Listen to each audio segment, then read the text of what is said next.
Friends, moral arts ಇನ್ Kannada YouTube ಚಾನಲ್ಗೆ ತಮಗೆಲ್ಲರಿಗೂ ಪ್ರೀತಿಯ ಸ್ವಾಗತ.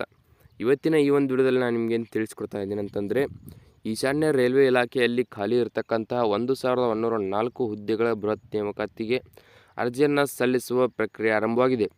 ಈ ಒಂದು ಹುದ್ದೆಗೆ ಅರ್ಜಿಯನ್ನು ಸಲ್ಲಿಸುವುದು ಹೇಗೆ, ಹಾಗೆ ಅರ್ಜಿ ಸಲ್ಲಿಸಲು ವಯಸ್ಸಿನ ಅವಶ್ಯಕತೆಗಳು ಎಷ್ಟಿರುತ್ತೆ, ಶೈಕ್ಷಣಿಕ ಅರ್ಹತೆಗಳು ಯಾವ ರೀತಿ ಮುಗಿಸಿರಬೇಕು, ಇದರ ಜೊತೆಗೆ ಈ ಅರ್ಜಿ ಶುಲ್ಕ ಯಾವ್ಯಾವ ರೀತಿ ಇರುತ್ತೆ, ಸಂಪೂರ್ಣ ಮಾಹಿತಿಯೊಂದಿಗೆ ಇವತ್ತಿನ ವಿಡಿಯೋದಲ್ಲಿ ನಿಮಗೆ ಹೇಳ್ಕೊಡ್ತಾ ಹೋಗ್ತೀನಿ. ಈ ಒಂದು ವಿಡಿಯೋ ನೀವು ಕೊನೆವರೆಗೂ ನೋಡಿ. ಹಾಗೆ ನೀವು ನಮ್ಮ ಚಾನಲ್ಗೆ ಸಬ್ಸ್ಕ್ರೈಬ್ ಅಂದರೆ ಸಬ್ಸ್ಕ್ರೈಬ್ ಆಗಿ ಪಕ್ಕದಲ್ಲಿರೋ ಬೆಲ್ ಐಕನ್ ಒತ್ತಿ.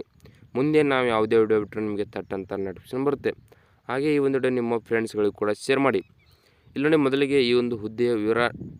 ಇಲಾಖೆ ಹೆಸರು ಈಶಾನ್ಯ ರೈಲ್ವೆ ಇಲಾಖೆ ಅಂತ. ಇಲ್ಲಿ ಒಟ್ಟು 1104 ಹುದ್ದೆಗಳು ಖಾಲಿ ಇದ್ದು, ಇವುಗಳನ್ನು ನೀವು ಆನ್ಲೈನ್ ಮೂಲಕವೇ ಅರ್ಜಿಯನ್ನು ಸಲ್ಲಿಸಬೇಕು. ಇಲ್ಲಿ ಹುದ್ದೆಗಳ ಹೆಸರು ನೋಡಿ, ಮೊದಲಿಗೆ ಅಪ್ರೆಂಟಿಸ್ ಅಂತ. ಇದರ ಜೊತೆಗೆ ಉದ್ಯೋಗ ಸ್ಥಳ ಕೂಡ ಗೋರಖ್ಪುರದಲ್ಲಿ ಮಾತ್ರ ಈ ಹುದ್ದೆಗಳು ಖಾಲಿ ಇರುತ್ತವೆ. ಈ ಹುದ್ದೆಗೆ ಯಾರ್ಯಾರು ಅರ್ಜಿಯನ್ನು ಸಲ್ಲಿಸಬಹುದು ಅಂತ ನೋಡಿ, ಎಲ್ಲ ಭಾರತೀಯ ಅಭ್ಯರ್ಥಿಗಳು ಈ ನೇಮಕಾತಿಗೆ ಅರ್ಹರಾಗಿರುತ್ತಾರೆ. ಅಂದರೆ ಇಲ್ಲಿ ಬೇರೆ ದೇಶದವರಿಗೆ ಅವಕಾಶ ಇರುವುದಿಲ್ಲ. ಇದರ ಜೊತೆಗೆ ನೋಡಿ, ಸಂಬಳದ ವಿವರವನ್ನು ನೋಡೋದಾದರೆ, ಈಶಾನ್ಯ ರೈಲ್ವೆ ಇಲಾಖೆಯ ಅಧಿಕೃತ ಅಧಿಸೂಚನೆಗಳ ಪ್ರಕಾರ ಆಯ್ಕೆಯಾದ ಅಭ್ಯರ್ಥಿಗಳಿಗೆ ಪ್ರತಿ ತಿಂಗಳು ಸಂಬಳ ನೀಡಲಾಗುವುದು.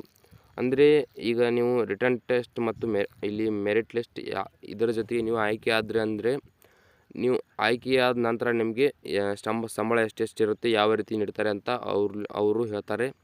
ಇದರ ಜೊತೆಗೆ ವಯೋಮಿತಿ ನೋಡಿ, ಇಲ್ಲಿ ಮೊದಲಿಗೆ ವಯೋಮಿತಿಯನ್ನು ನೋಡೋದಾದರೆ, ಈಶಾನ್ಯ ರೈಲ್ವೆ ಇಲಾಖೆಯ ನೇಮಕಾತಿ ಅಧಿಸೂಚನೆಯ ಪ್ರಕಾರ ಅಭ್ಯರ್ಥಿಯು ಕನಿಷ್ಠ 21 ವರ್ಷಗಳು ಮತ್ತು ಗರಿಷ್ಠ 41 ವರ್ಷಗಳನ್ನು ಹೊಂದಿರಬೇಕು. ಅಂದರೆ 21 ವರ್ಷಗಳ ಮೇಲ್ಪಟ್ಟ ಅಭ್ಯರ್ಥಿಗಳಿಂದ ಹಿಡಿದು 40 ವರ್ಷಗಳ ಅಂದರೆ 40 ವರ್ಷಗಳ ಒಳಗಿನ ಅಭ್ಯರ್ಥಿಗಳು ಈ ಹುದ್ದೆಗೆ ಅರ್ಜಿಯನ್ನು ಸಲ್ಲಿಸಲು ಅರ್ಹರಾಗಿರುತ್ತಾರೆ. ಇದರ ಜೊತೆಗೆ ಅರ್ಜಿ ಶುಲ್ಕ ನೋಡಿ, ಸಾಮಾನ್ಯ OBC EWS ಅಭ್ಯರ್ಥಿಗಳಿಗೆ 100 ರೂಪಾಯಿ ಇರುತ್ತೆ. SC ST ಅಭ್ಯರ್ಥಿಗಳಿಗೆ ಯಾವುದೇ ರೀತಿಯಾದ ಇಲ್ಲಿ ಅರ್ಜಿ ಶುಲ್ಕ ಇರುವುದಿಲ್ಲ. ಸಾಮಾನ್ಯ OBC EWS ಅಭ್ಯರ್ಥಿಗಳು ಇವುಗಳನ್ನು ಕೂಡ ಆನ್ಲೈನ್ ಮೂಲಕವೇ ಪಾವತಿಸಬೇಕು. ಇದರ ಜೊತೆಗೆ ಶೈಕ್ಷಣಿಕ ಅರ್ಹತೆ ನೋಡ್ತಾ ಹೋಗಿ, ಅಭ್ಯರ್ಥಿಯು ಈ ನೇಮಕಾತಿಗಾಗಿ ಮಾನ್ಯತೆ ಪಡೆದ ಮಂಡಳಿ ಅಥವಾ ಸಂಸ್ಥೆಯಿಂದ 50% ಅಂಕಗಳು ಮತ್ತು ITI ಪ್ರಮಾಣ ಪತ್ರದೊಂದಿಗೆ 10ನೇ ತರಗತಿ ಪರೀಕ್ಷೆ ಪೂರ್ಣಗೊಳಿಸಿರಬೇಕು. ಅಂದರೆ ITI ಮತ್ತು 10ನೇ ತರಗತಿಯಲ್ಲಿ 50% ಆಗಿದ್ದರೆ ಮಾತ್ರ ಈ ಹುದ್ದೆಗೆ ಅರ್ಜಿಯನ್ನು ಸಲ್ಲಿಸಲು ಅರ್ಹರಾಗಿರುತ್ತಾರೆ. ಆಯ್ಕೆ ವಿಧಾನ ನೋಡಿ, ಮೊದಲಿಗೆ ಮೆರಿಟ್ ಪಟ್ಟಿ.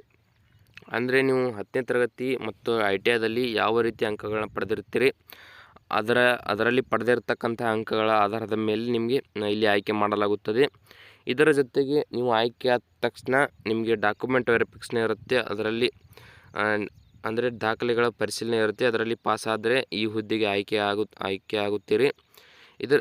ಇದರ ಜೊತೆಗೆ ಆನ್ಲೈನ್ ಅರ್ಜಿ ಸಲ್ಲಿಸಲು ಪ್ರಾರಂಭ ದಿನಾಂಕ ನೋಡ್ತಾ ಹೋಗಿ, ಅಂದರೆ ನೋಡಿ, ಈಗ ಆನ್ಲೈನ್ ಅರ್ಜಿ ಸಲ್ಲಿಸಲು ಪ್ರಾರಂಭ ದಿನಾಂಕ 12 ಜೂನ್ 2024ರಿಂದ ಅಪ್ಲಿಕೇಶನ್ ಮುಕ್ತಾಯ ದಿನಾಂಕ ನೋಡಿ 11 ಜುಲೈ 2024ರವರೆಗೆ ಇರುತ್ತೆ. ಇದರ ಒಳಗಾಗಿ ನೀವು ಈ ಹುದ್ದೆಗೆ ಅರ್ಜಿಯನ್ನು ಸಲ್ಲಿಸಬಹುದು. ಈ ವಿಡಿಯೋದಲ್ಲಿ ಇಷ್ಟೇ ಇರುತ್ತೆ. ವಿಡಿಯೋದಲ್ಲಿ ಏನಾದರೂ ಡೌಟ್ ಇದ್ದರೆ ಕಮೆಂಟ್ ಮಾಡಿ. ಹಾಗೆ ನೀವು ನಮ್ಮ ಚಾನಲ್ಗೆ ಸಬ್ಸ್ಕ್ರೈಬ್ ಆಗಲಿದ್ದರೆ ಸಬ್ಸ್ಕ್ರೈಬ್ ಆಗಿ ಪಕ್ಕದಲ್ಲಿರೋ ಬೆಲ್ ಐಕಾನ್ ಒತ್ತಿ. ಮುಂದೆ ನಾವು ಯಾವುದೇ ವಿಡಿಯೋ ಬಿಟ್ಟರೆ ನಿಮಗೆ ತಟ್ಟಂತ ನೋಟಿಫಿಕೇಶನ್ ಬರುತ್ತೆ. ಹಾಗೆ ಈ ಯೂಟ್ಯೂಬ್ನಲ್ಲಿ ವಿಡಿಯೋ ಬರೋದಕ್ಕೂ ಮುನ್ನ ನಿಮಗೆ ಇನ್ಸ್ಟಾಗ್ರಾಮ್ನಲ್ಲಿ ಸಂಪೂರ್ಣ ಮಾಹಿತಿ ಸಿಗುತ್ತೆ. ಅದಕ್ಕಾಗಿ ವಿಡಿಯೋ ಕೆಳಗಡೆ ಡಿಸ್ಕ್ರಿಪ್ಷನ್ನಲ್ಲಿ ಇನ್ಸ್ಟಾಗ್ರಾಮ್ ಲಿಂಕ್ ಕೂಡ ಇರುತ್ತೆ. ಅದರ ಮೇಲೆ ಕ್ಲಿಕ್ ಮಾಡಿ ಅದರಲ್ಲೂ ಫಾಲೋ ಆಗಿ. ಅದರಲ್ಲಿ ಕೂಡ ನಿಮಗೆ ಸಂಪೂರ್ಣ ಮಾಹಿತಿ ಸಿಗುತ್ತೆ. ಹಾಗೆ ಈ ಒಂದು ವಿಡಿಯೋ ನಿಮ್ಮ ಫ್ರೆಂಡ್ಸ್ಗಳಿಗೆ ಕೂಡ ಶೇರ್ ಮಾಡಿ.